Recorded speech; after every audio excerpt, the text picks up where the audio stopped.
नमस्ते, मी Snehal करपणकर. SP9 मराठीमध्ये आपलं पुन्हा एकदा स्वागत. तर पाहुयात आजची विशेष बातमी. सतेज पाटील यांच्या मार्गदर्शनाखाली कोल्हापूर महानगरपालिकेच्या प्रलंबित प्रश्नांवर शहरात आंदोलनाचा सूर चढला असून महापालिका चौकात काँग्रेस व शिवसेना आघाडीच्या पदाधिकाऱ्यांनी साखळी उपोषणास सुरुवात केली आहे. तर पाहुयात आजची सविस्तर बातमी. कोल्हापूर नगरपालिकेच्या कर्मचाऱ्यांचा आकृतीबंध महाराष्ट्र शासनाकडे दीर्घकाळ प्रलंबित आहे. तसेच फेरीवाला समिती गठीत होऊनही त्यांचे गॅझेट अद्याप प्रसिद्ध करण्यात आलेले नसल्याने या गंभीर प्रश्नाकडे शासनाचे लक्ष वेधण्यासाठी हे आंदोलन करण्यात आले आहे.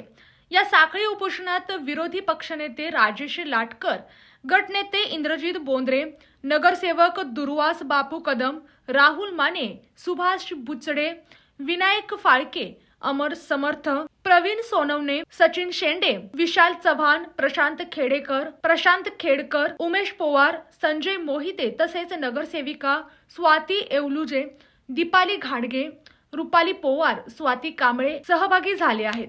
या आंदोलनास शिवसेनेचे विजय देवणे, करवीर तालुका अध्यक्ष रामकृष्ण पाटील, ब्लॉक अध्यक्ष संपत चव्हाण, माजी महापौर RK पवार, कॉम्रेड दिलीप पवार यांच्यासह माजी नगरसेवक विजय सरदार, राजेंद्र साबळे, भारतीताई पवार, शिवानंद बनछोडे, विजय सूर्यवंशी, प्रदेश प्रतिनिधी विनायक घोरपडे, प्रदेश महिला सचिव वैशाली महाडिक, परिवहन समिती सदस्य अक्षय शेळके, श्रीधर गाडगीळ, किसन कल्याणकर, महेंद्र रोकडे, उमेश पडळकर, उदय पवार आणि संजय पटकारे यांनीही पाठिंबा दर्शवला आहे. तसेच कोल्हापूर महानगरपालिका कर्मचारी संघटनांनीही या आंदोलनाला पाठिंबा दिला असून शासनाने लवकरात लवकर प्रलंबित प्रश्न सोडवावेत अशी मागणी आंदोलकांनी केली आहे. आणि अशाच बातम्यांसाठी पाहत रहा SP9 Marathi, your time your news. धन्यवाद.